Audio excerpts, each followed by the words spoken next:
Good evening my dear class 9th के प्यारे प्यारे बच्चों, welcome to your favourite channel of Guru Nanak Academy and Passion Tutorials में आप सभी का तहे दिल से स्वागत करता हूं। क्लास 9th की केमिस्ट्री में चल रहे chapter number 3 atoms and molecules and chapter number 4 structure of atom की मिली जुली बातों का एक बहुत ही प्यारा सा कॉन्सेप्ट जो मैं आपको पढ़ा रहा हूं लगातार, और मेरे द्वारा इससे पहले दिए जा चुके हैं इस यूनिट को समझाने के लिए 3 वीडियो लेक्चर। जी हां, सो आज का video lecture is video lecture number 4, जो कि किसी टॉपिक का इंट्रोडक्टरी वीडियो लेक्चर तो बिल्कुल नहीं है। इस बात की मैं चेतावनी दे रहा हूं कि आज का वीडियो लेक्चर केवल और केवल उन्हीं बच्चों को समझ आएगा जिन्होंने इससे पहले वाला वीडियो लेक्चर देखा है। क्यों ऐसा क्यों बोल रहे हो मास्टर जी आप? ऐसा मैं इसलिए बोल रहा हूं क्योंकि आज का वीडियो लेक्चर इससे पहले वाले वीडियो लेक्चर का कंटिन्यूड वर्जन है। मतलब सर आप ये कहना चाहते हो कि इससे पहले वाले वीडियो लेक्चर में जो आपने पढ़ाना शुरू किया था वो आप कंप्लीट नहीं करा पाए थे? जी हां, इससे पहले वाले वीडियो लेक्चर नंबर 3 में मैंने जो टॉपिक पढ़ाना शुरू किया था उसे मैं खत्म नहीं कर पाया था, और यही वजह है कि उसे खत्म करने के लिए आज का ये चौथा वीडियो लेक्चर बनाया जा रहा है। और आज के वीडियो लेक्चर में जो भी बातें हैं वो सारी की सारी कंटिन्यूटी की बातें हैं। तो अगर आप में से किसी बच्चे ने इससे पहले वाले वीडियो लेक्चर अभी तक नहीं देखे हैं तो मेरी आपको सजेशन है कि इस वीडियो के डिस्क्रिप्शन में जाओ, लिंक पे क्लिक करो और खुद को कॉन्सेप्ट की क्लैरिटी दिलाओ, फिर आगे बढ़ो और देखो क्या मजा आएगा आपको चीजों को समझने में। तो चलिए उन सभी बच्चों के लिए जिन्होंने इससे पहले वाला वीडियो लेक्चर देखा है, एक बार मैं याद दिला दूं ताकि आपको याद आ जाए कि हाँ ये बातें हमने सुनी थी। तो आपको याद होगा हमारा टॉपिक चल रहा था और अब कंटिन्यू होगा। टॉपिक का नाम है basic introduction to the structure of atom. तो basic introduction to the structure of atom में हमने अब तक क्या जान लिया है, उसके बेसिस पे हमने क्या पढ़ा था, एक बार वो सारी बातें मैं दोहरा दूंगा आज। और हमारे टॉपिक का जो नाम है जिसे हम कंटिन्यू कर रहे हैं, उस टॉपिक का नाम है बेसिक इंट्रोडक्शन। मेरे प्यारे प्यारे बच्चों, बेसिक इंट्रोडक्शन, मेरे प्यारे प्यारे बच्चों, अरे किस चीज का? Basic introduction to the structure of atom. जी हां, एटम के स्ट्रक्चर को समझने के लिए हम बेसिक इंट्रोडक्शन स्टडी कर रहे हैं। और इस बेसिक इंट्रोडक्शन में जो मैंने अब तक पढ़ाया है वो क्या है? तो मैंने आपको बताया था कि एटम का जो आकार होता है वो गोल होता है। एटम के बीचों बीच न्यूक्लियस होता है और न्यूक्लियस के चारों तरफ, न्यूक्लियस के चारों तरफ मौजूद होते हैं शेल्स, जिसमें बीच में जो न्यूक्लियस है, बीच में जो न्यूक्लियस है उसके पास मौजूद होता है सारा का सारा पॉजिटिव चार्ज।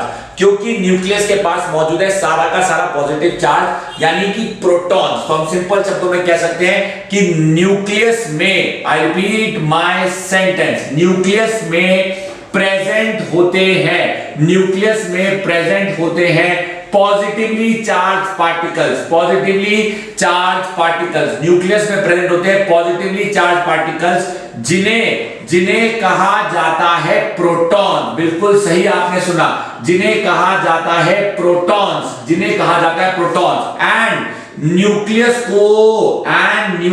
को सराउंड करता है, न्यूक्लियस को सराउंड करते हैं शेल्स, न्यूक्लियस को सराउंड करते हैं शेल्स, न्यूक्लियस को करते हैं सराउंड करते हैं शेल्स, जिन्हें कहा जाता है electronic shells. I repeat my sentence, जिन्हें कहा जाता है इलेक्ट्रॉनिक शेल्स, इन्हें इलेक्ट्रॉनिक शेल्स कहा जाता है।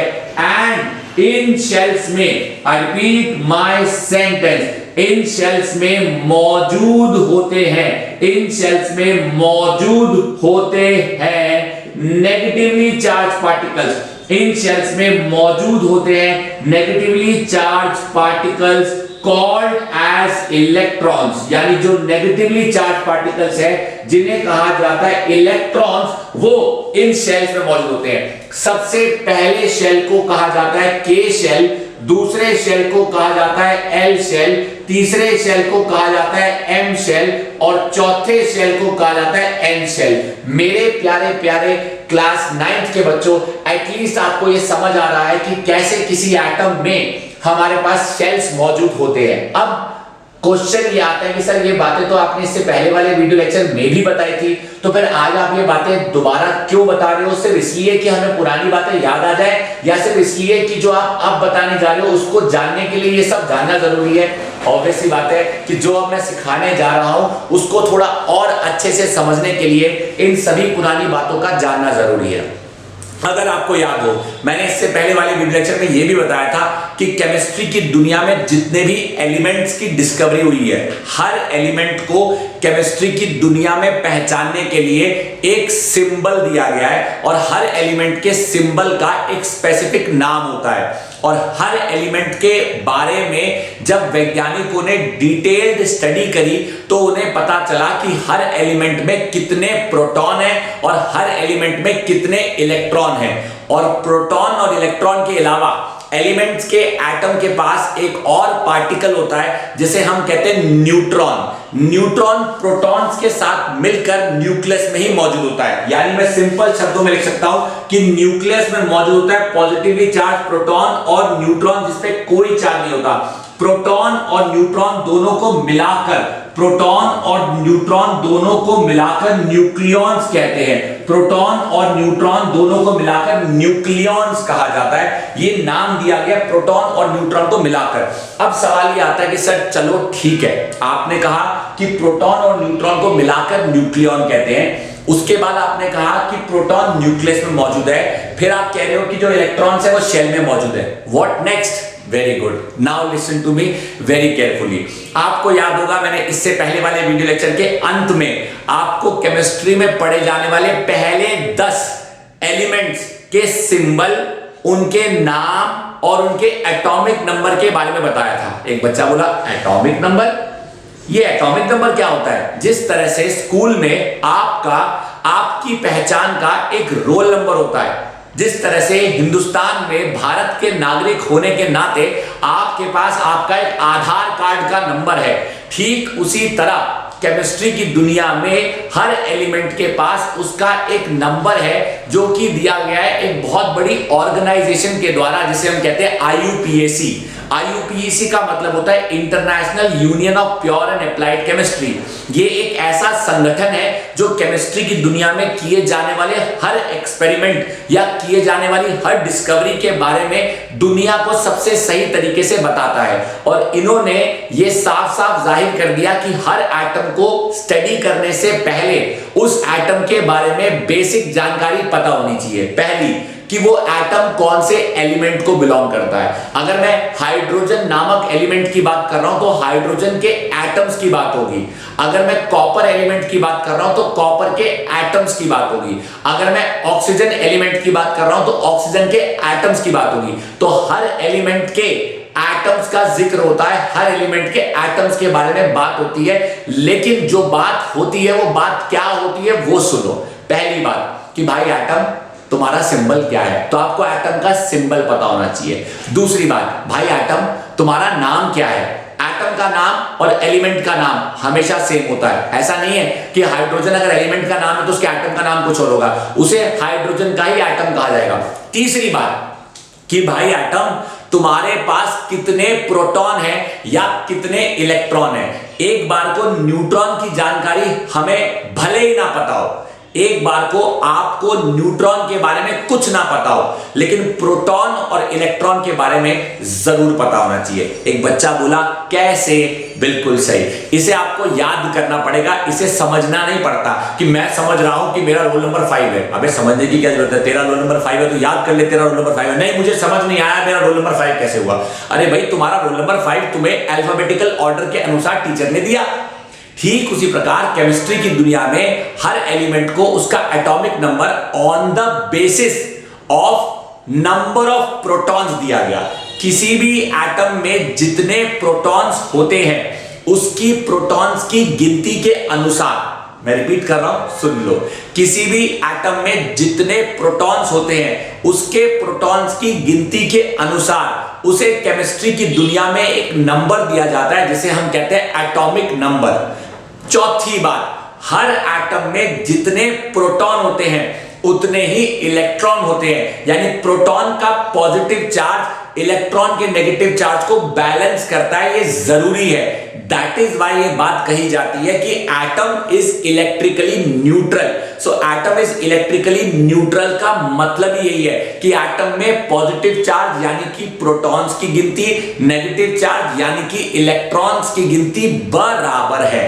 अब आपको याद होगा कि मैंने लास्ट क्लास में पहले 10 एलिमेंट्स के नाम लिखे थे, उन एलिमेंट्स के एटम का सिंबल लिखा था और उन एलिमेंट्स के एटॉमिक नंबर के बारे में बताया था। आज मैं वही आपको पहले 10 के बारे में ना बताकर पहले 20 के बारे में बताऊंगा और साथ ही साथ ये भी बताऊंगा कि उन एटम में कितने प्रोटॉन है और कितने इलेक्ट्रॉन है। एक बच्चा कहता है sir how does it really matter?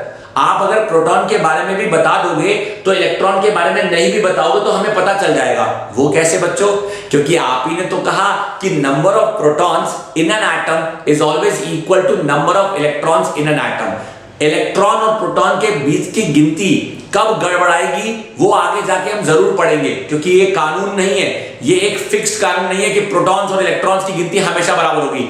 कम और ज्यादा भी हो सकती है, लेकिन वो बात अभी नहीं जाननी, उसका कॉन्सेप्ट ही अलग है, वहां तक हम अभी गए नहीं है। अभी तो एटम की जीवन की शुरुआत हुई है, कहानी खत्म नहीं हुई। तो चलिए मैं आपके सामने केमिस्ट्री में पढ़े जाने वाले लिस्ट ऑफ फर्स्ट 20 एलिमेंट्स, मैं यहां पे आपके सामने केमिस्ट्री में पढ़े जाने वाले लिस्ट ऑफ फर्स्ट 20 एलिमेंट्स के बारे में लिखने जा रहा हूं ताकि आपको चीज समझ आए और कॉन्सेप्ट क्लियर हो जाए। तो यहां मैं लिख रहा हूं लिस्ट ऑफ फर्स्ट या लिस्ट ऑफ पहले 20 एलिमेंट, लिस्ट ऑफ पहले 20 एलिमेंट जो क्लास 9th के हर बच्चे को, जो क्लास 9th के हर बच्चे को याद होने चाहिए या हर बच्चे को पता होने चाहिए। यानी क्लास 9th में पढ़े जाने वाले वो पहले 20 एलिमेंट, लिस्ट ऑफ पहले 20 एलिमेंट जो क्लास 9th के हर बच्चे को पता होने चाहिए। ये बहुत इंपॉर्टेंट है।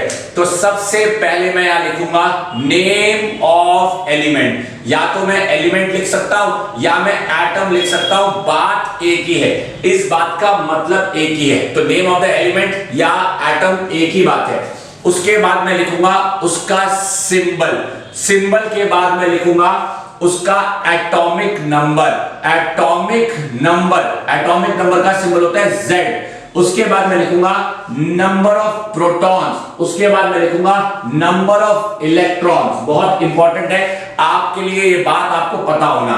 तो हमारा सबसे पहला एलिमेंट होता है हाइड्रोजन, दूसरा एलिमेंट होता है हीलियम, तीसरा एलिमेंट होता है लिथियम, लिथियम के बाद हमारा अगला एलिमेंट होता है बेरिलियम, बेरिलियम के बाद हमारा अगला एलिमेंट होता है बोरॉन, बोरॉन के बाद होता है मेरे प्यारे प्यारे बच्चों कार्बन, कार्बन के बाद होता है क्लास 9th के बच्चों नाइट्रोजन, नाइट्रोजन के बाद होता है क्लास 9th के बच्चों ऑक्सीजन, ऑक्सीजन के बाद होता है क्लास 9th के बच्चों फ्लोरीन, फ्लोरीन के बाद होता है नियॉन, नियॉन के बाद होता है सोडियम मेरे प्यारे प्यारे बच्चों, सोडियम के बाद होता है मैग्नीशियम और मैग्नीशियम के बाद होता है क्लास 9th के प्यारे प्यारे बच्चों एल्यूमिनियम, एल्यूमिनियम के बाद होता है क्लास 9th के प्यारे प्यारे बच्चों सिलिकॉन, सिलिकॉन के बाद होता है क्लास 9th के प्यारे प्यारे बच्चों फॉस्फोरस, फॉस्फोरस, फॉस्फोरस के बाद होता है सल्फर और सल्फर के बाद होता है क्लोरीन, क्या होता है क्लोरीन, क्लोरीन के बाद होता है आर्गन। अब पता नहीं मुझे आपको दिखाई देगा कि नहीं देगा,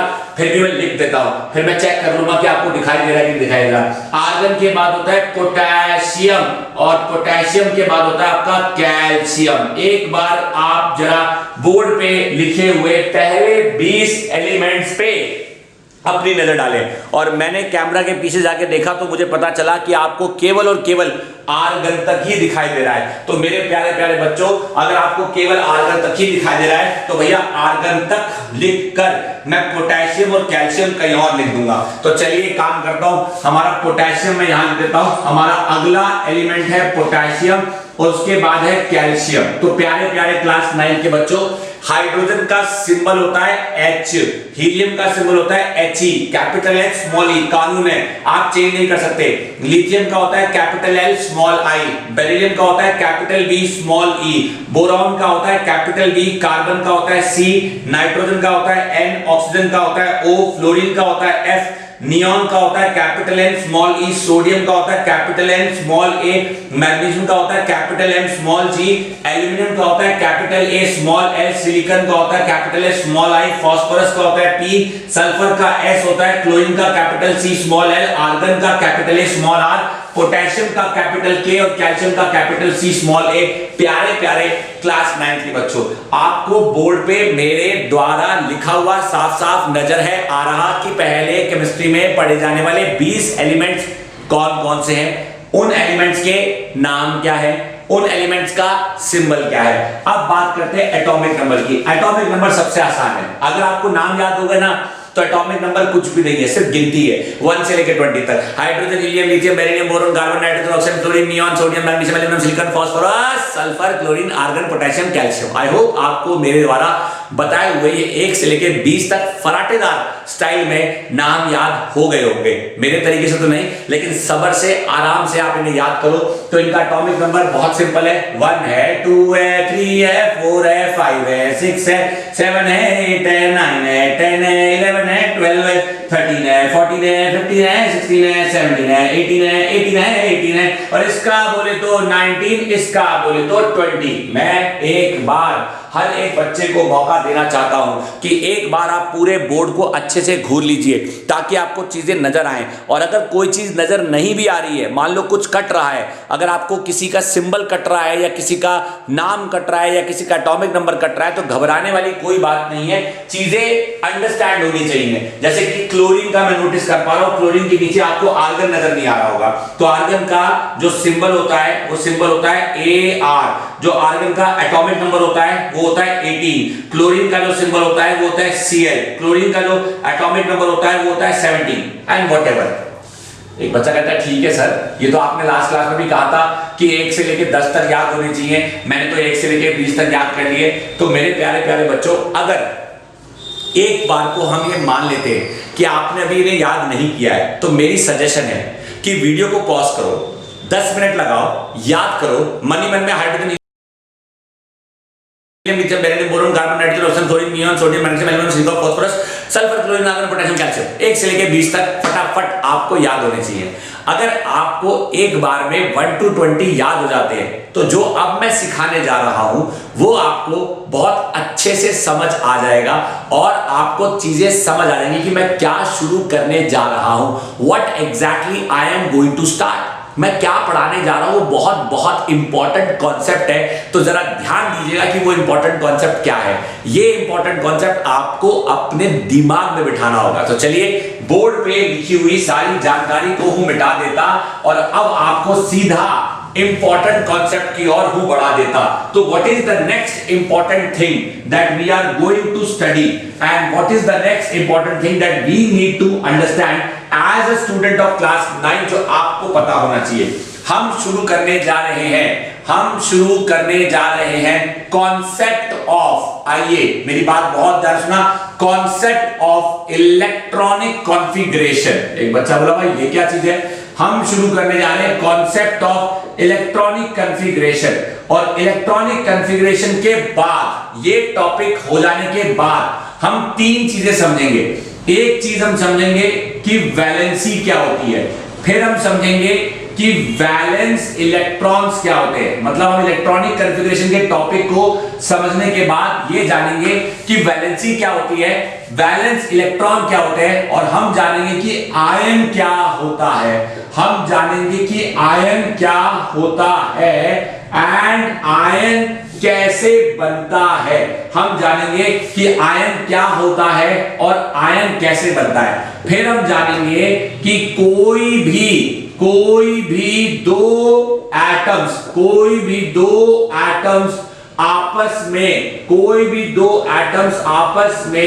कैसे कंबाइन करते हैं, कोई भी दो एटम्स आपस में कैसे कंबाइन करते हैं, कोई भी दो एटम आपस में कैसे कंबाइन करते हैं। ये वो सवाल हैं जिनके जवाब देने के लिए इस टॉपिक का आना बहुत जरूरी है, पता है। लेकिन बैड लक क्या है, एक बात बता रहा हूं, जो मैं बोल रहा हूं ना, ये बात बहुत सारे टीचर्स को चुभ सकती है कि ऐसे कैसे बोल दिया इस टीचर ने। और मैं तो कहता हूं शायद एनसीईआरटी वालों को भी चुप जाए कि यार ऐसे कैसे बोल सकता है कोई टीचर, लेकिन मुझे बोलने में कोई डर नहीं है। मैं ये साफ साफ कह सकता हूं कि how and why, how could you and why could you did this, why did you do this, आपने ऐसा किया क्यों। एनसीईआरटी के अंदर बिना ये पढ़ाए सीधा इसका टॉपिक समझाने पे बच्चों को मजबूर कर दिया, ये भी मजबूर कर दिया, ये भी मजबूर कर दिया, ये भी मजबूर कर दिया। मेरा मानना है आपको खुद ही समझ आ जाएगा कि बिना इलेक्ट्रॉनिक कॉन्फ़िगरेशन के इस टॉपिक को बताना सही नहीं है। और हमारे साथ हमारे सिलेबस में क्या किया गया है मैं आपको बता देता हूं। इलेक्ट्रॉनिक कॉन्फ़िगरेशन के टॉपिक को, इस टॉपिक को डाला गया है चैप्टर नंबर 4 में, और इन सारे टॉपिक्स को डाला गया है चैप्टर नंबर 3 में। यानी केमिस्ट्री का चैप्टर नंबर 3 है एटम्स एंड मॉलिक्यूल्स, जिसमें ये चारों चीजें समझाई गई हैं। और केमिस्ट्री का चैप्टर नंबर 4 है जिसका नाम है स्ट्रक्चर ऑफ एटम, उसमें ये टॉपिक समझाया गया है। तो यार ऐसा कैसे हो सकता है कि चैप्टर 4 के किसी टॉपिक के बिना ही इन्होंने चैप्टर 3 में ये सब पढ़ा दिया, जबकि आप कह रहे हो कि इन्हें समझने के लिए ये आना जरूरी है। हाँ बच्चों, ये गलती हुई है, सीबीएसई से भी हुई है और जिन्होंने चैप्टर डिजाइन किया है उनसे भी हुई है। मैं नहीं जानता कि उनके दिमाग में क्या चल रहा था, लेकिन मैंने आज तक कभी ऐसा नहीं किया।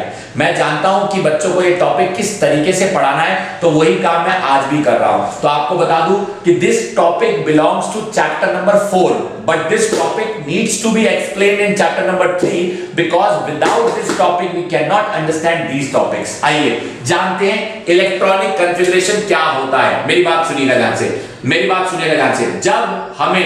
जब हमें पता चल गया, जब हमें पता चल गया है कि एटम के न्यूक्लियस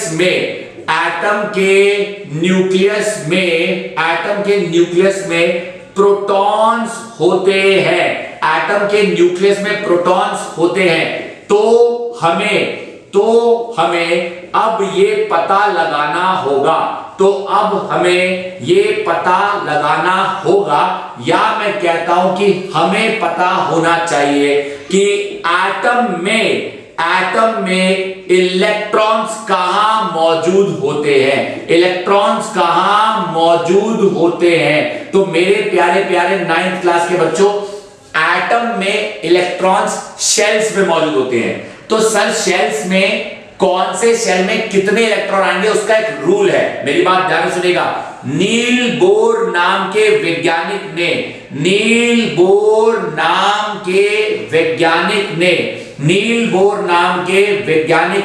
मैं रिपीट कर रहा हूं अपनी बात, नील बोर नाम के, इसको दोबारा लिख देता हूं, नील बोर नाम के वैज्ञानिक ने एक रूल दिया जिससे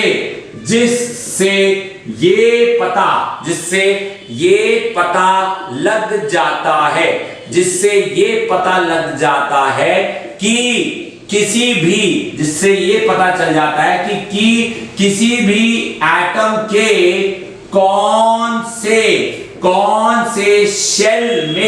किसी भी एटम के कौन से शेल में कितने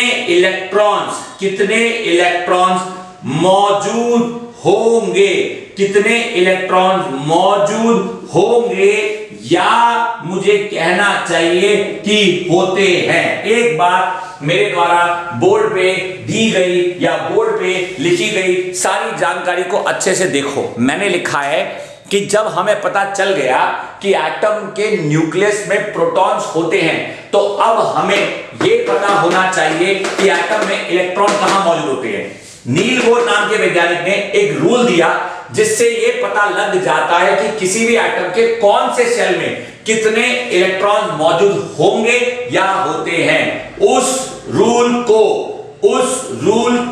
कहते हैं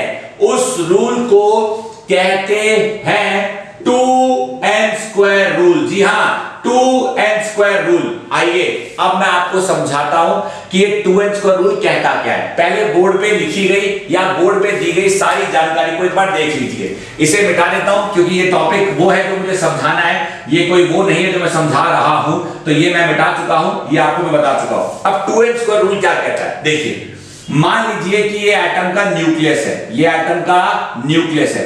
अगर ये एटम का न्यूक्लियस है तो ये एटम का पहला शेल, इसे K शेल मान लेते हैं, इसे L शेल मान लेते हैं, इसे M शेल मान लेते हैं और मैं कहता हूं इसे N शेल मान लेते हैं। मेरे प्यारे प्यारे बच्चों, जो मैं बता रहा हूं उस पर ध्यान दीजिएगा।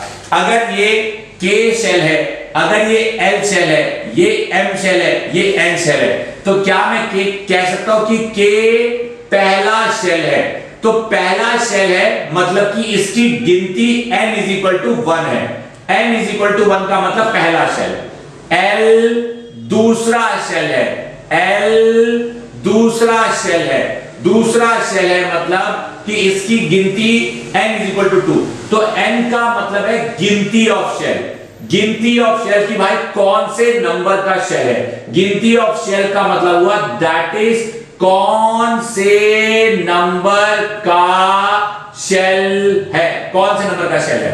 अब बात करते हैं m की, तो m यहां पे क्या हो गया, n इज इक्वल टू 3, यानी ये है तीसरा शेल, ये है तीसरा शेल। और यहां पे n is equal to 4, n is equal to 4, तो मैं यहां पे लिखा n इज इक्वल टू 4 यानी चौथा शेल। तो सर इससे क्या फर्क पड़ता है? अरे बहुत फर्क पड़ता है। जब आपको ये पता चल जाए ना कि n की वैल्यू क्या है, n की वैल्यू मतलब अगर n 1 है तो मतलब पहला शेल, अगर n 2 है तो मतलब दूसरा शेल, और अगर n 3 है तो मतलब तीसरा शेल, और अगर n 4 है तो मतलब चौथा शेल। अरे ठीक है, आगे बताओ ना। हाँ सुनो, मैंने कहा 2n स्क्वायर रूल से हमें पता चल जाता है कि किसी भी शेल में कितने इलेक्ट्रॉन आते हैं। चलिए अब पता लगाते हैं कि किसी भी शेल में कितने इलेक्ट्रॉन आते हैं। अगर मैं बात करूं 2n स्क्वायर रूल की, ये देखिए, I repeat my sentence, rule क्या कहता है, किसी भी शेल में आने वाले या मुझे कहना चाहिए भरे जाने वाले मतलब इलेक्ट्रॉन कितने बैठेंगे वहां पे, कहने का मतलब कितने इलेक्ट्रॉन वहां बैठेंगे। किसी भी शेल में आने वाले या भरे जाने वाले इलेक्ट्रॉन्स की गिनती होती है हमेशा, फिक्स है, होती है हमेशा 2n स्क्वायर, वेयर n का मतलब होता है गिनती ऑफ शेल, गिनती ऑफ शेल। एक बच्चा बोला मतलब मैं कुछ समझा नहीं, आओ फॉर एग्जांपल के शेल में आ सकते हैं, के शेल में आ सकते हैं 2n स्क्वायर यानी 2 into 1 का स्क्वायर, यानी मात्र 2 इलेक्ट्रॉन। बस के शेल में हम 2 इलेक्ट्रॉन से ज्यादा नहीं बढ़ सकते। मेरे प्यारे प्यारे क्लास 9th के बच्चों, L शेल में आ सकते हैं 2n स्क्वायर यानी 2 into 2 का स्क्वायर, यानी कि 8 इलेक्ट्रॉन से ज्यादा हम के शेल में, L शेल में नहीं बढ़ सकते। M शेल में आ सकते हैं 2n स्क्वायर 2 into 3 का स्क्वायर, यानी 18 इलेक्ट्रॉन से ज्यादा हम नहीं भर सकते। n शेल में आ सकते हैं 2 into 4 का स्क्वायर, 2n का स्क्वायर और 2 into 4 का स्क्वायर, यानी 32 इलेक्ट्रॉन्स। मेरे प्यारे प्यारे 9th क्लास के बच्चों, है मेरी आपको एक सिंपल सी सजेशन, और वो सजेशन कोई बहुत बड़ी नहीं है, बड़ी सिंपल सी सजेशन है। और वो सजेशन ये है कि आपको केवल और केवल इस रूल को समझना है। बहुत सिंपल रूल है यार, बहुत सिंपल रूल। 2n स्क्वायर में करना क्या है, n की वैल्यू तो पुट करनी है। n की वैल्यू का मतलब हुआ कि कौन सी गिनती का शेल है। तो पहला शेल यानी कि के शेल, उसकी गिनती n इज इक्वल टू 1 है, क्योंकि पहले शेल की गिनती n इज इक्वल टू 1 है। तो 2n स्क्वायर के मुताबिक n की जगह 1 पुट करा तो के शेल में 2 ही इलेक्ट्रॉन भर सकते हैं। एक बात बताओ, एक स्कूल में क्लासरूम होता है, क्लासरूम में बेंच होते हैं और बेंच पे बच्चे होते हैं। एक सिंपल सा क्वेश्चन, ज्यादा से ज्यादा एक बेंच पे कितने बच्चे बैठ सकते हैं? कॉमन सेंस कहती है एक बेंच पे 2 बच्चे बैठ सकते हैं। सही बात। अगर बड़ा बेंच हो तो हो सकता है 3 भी बैठ जाए, और भी बड़ा बेंच हो तो हो सकता है ज्यादा भी बैठ जाए। यानी हर एक बेंच की एक स्पेसिफिक लिमिट होती है। इसका मतलब कि किसी भी बेंच पे उसकी एक्चुअल लिमिट से ज्यादा बच्चे हम नहीं बिठा सकते। जिस तरह से क्लासरूम में बेंच पे बच्चे एक लिमिट से ज्यादा हम नहीं बिठा सकते, ठीक उसी तरह एटम के शेल्स में भी हम इलेक्ट्रॉन एक लिमिट से ज्यादा नहीं बिठा सकते। यही वजह है कि हर एक एटम या दुनिया के सारे एटम्स के अंदर उनके जो शेल्स हैं, उनमें जो भरे जाने वाले इलेक्ट्रॉन्स हैं, उनका कानून यूनिवर्सल है।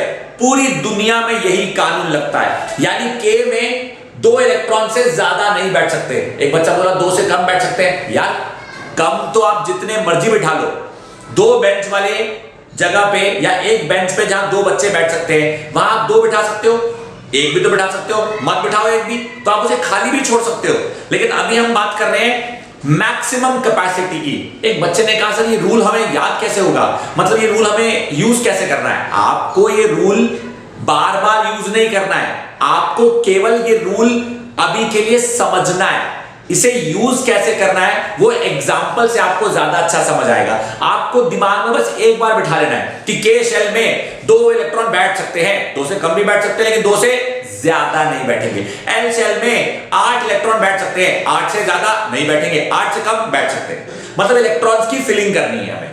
उस फिलिंग करने के प्रोसेस को हम केमिस्ट्री की दुनिया में कहते हैं इलेक्ट्रॉनिक कॉन्फ़िगरेशन। अब ये इलेक्ट्रॉनिक कॉन्फ़िगरेशन का जो टॉपिक है ना, ये बहुत अच्छा और बहुत इंटरेस्टिंग टॉपिक है, जिस पे मैं चाहता हूं कि आपको डिटेल में बहुत कुछ बताऊं। बिल्कुल बताऊंगा, लेकिन इससे पहले कि मैं डिटेल की बातों में जाऊं, जो कि मुझे नहीं लगता कि आज के वीडियो लेक्चर में जा पाऊंगा, क्योंकि डिटेल की बातों में मुझे वो सब कुछ सिखाना है जो मैंने थोड़ी देर पहले यहां लिखा था। यानी the concept of valence electron, the concept of valency, the concept of ion which is formed by an atom, वो सब कुछ डिपेंड करता है इलेक्ट्रॉनिक कॉन्फ़िगरेशन पे।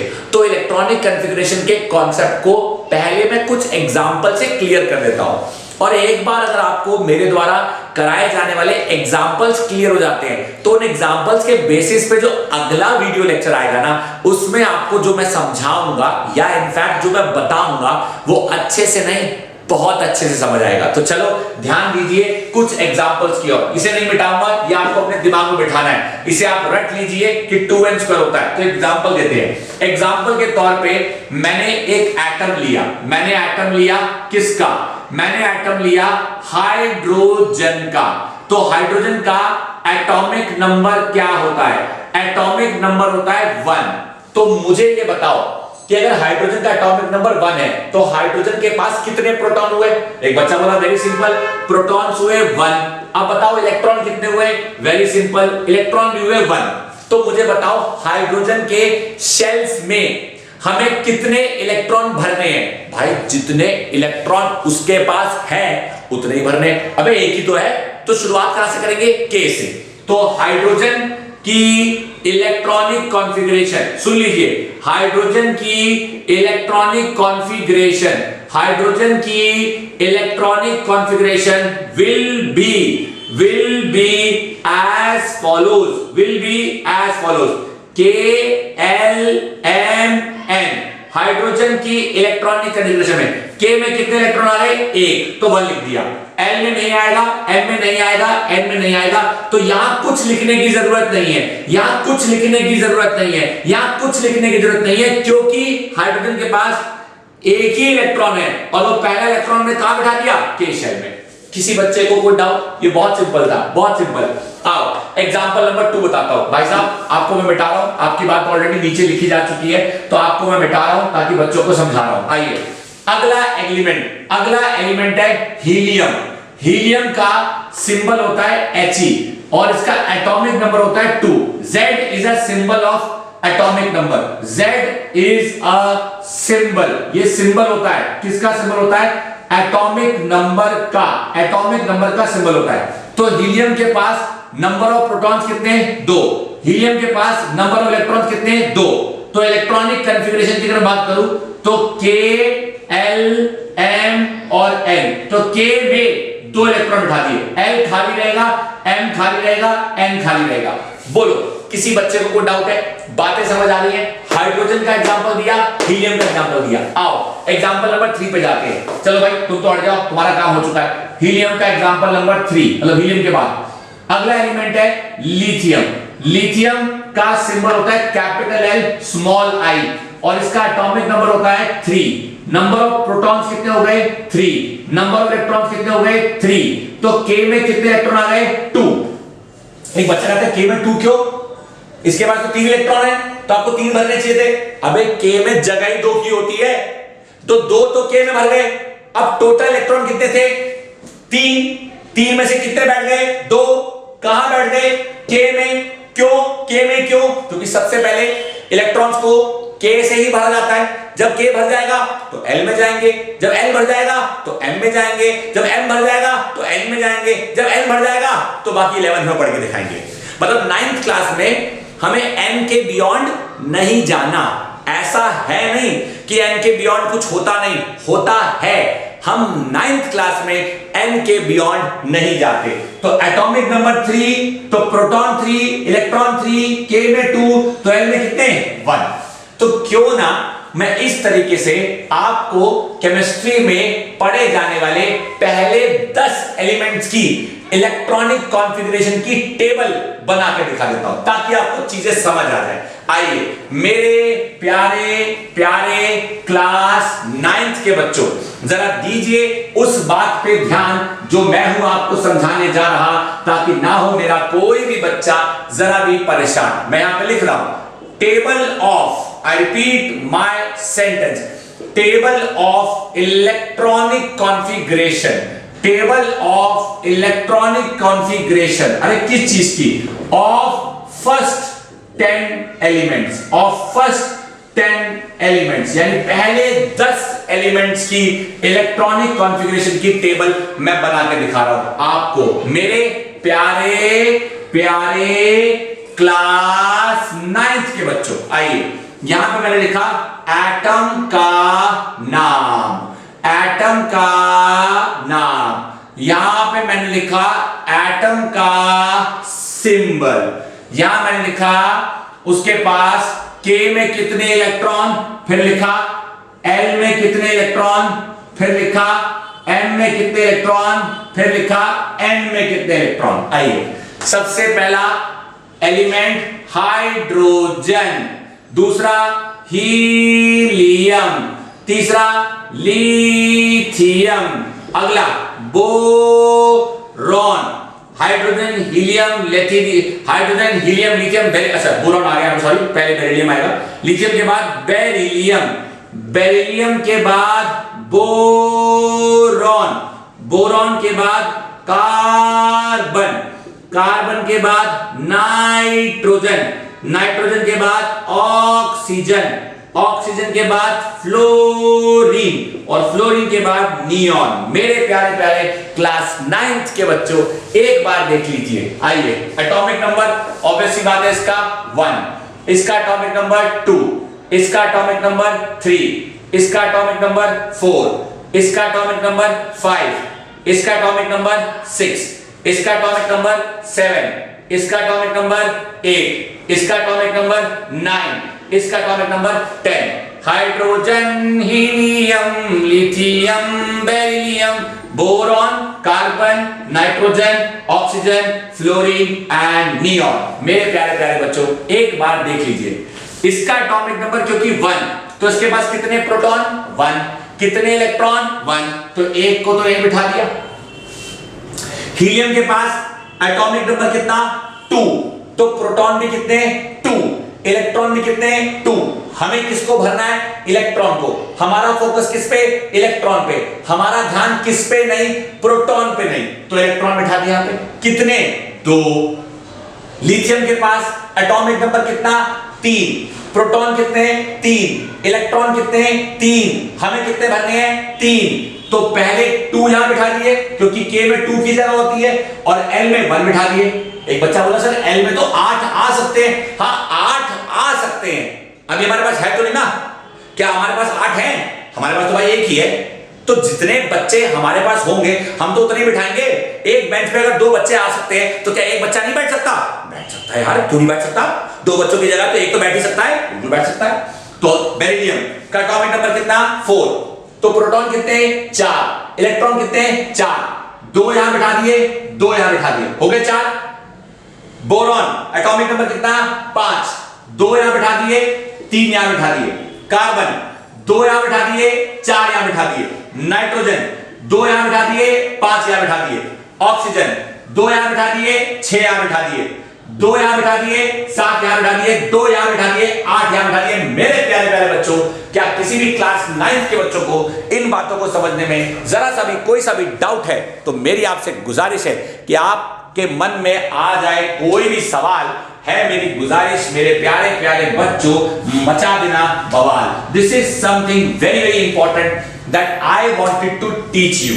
अब शुरू हो चुका है सिलसिला इलेक्ट्रॉनिक कॉन्फ़िगरेशन के टॉपिक का, लेकिन यह सिलसिला खत्म यहां नहीं होता। इस सिलसिले से हम अब एक नई कहानी शुरू करेंगे जो डेफिनेटली इसी पे बेस्ड है। सो मुझे उम्मीद है कि आज के वीडियो लेक्चर में जितनी भी बातें मैंने आपको सिखाई, ये सारी बातें आपको अच्छे से समझ जरूर आई होंगी, और इन्हीं बातों के बेसिस पे अब मैं अगला वीडियो लेक्चर लेके आऊंगा जिसमें मैं आपको वो सारी चीजें सिखाऊंगा जो इलेक्ट्रॉनिक कॉन्फ़िगरेशन के सीखने के बाद जानना और समझना आसान नहीं, बहुत आसान हो जाता है। सो मेरे प्यारे प्यारे बच्चों, आज के इस वीडियो लेक्चर को मैं यहां समाप्त कर रहा हूं, लेकिन टॉपिक समाप्त नहीं हुआ है। इस वीडियो लेक्चर को मैं कंटिन्यू करूंगा। एक बच्चा कहता है क्यों?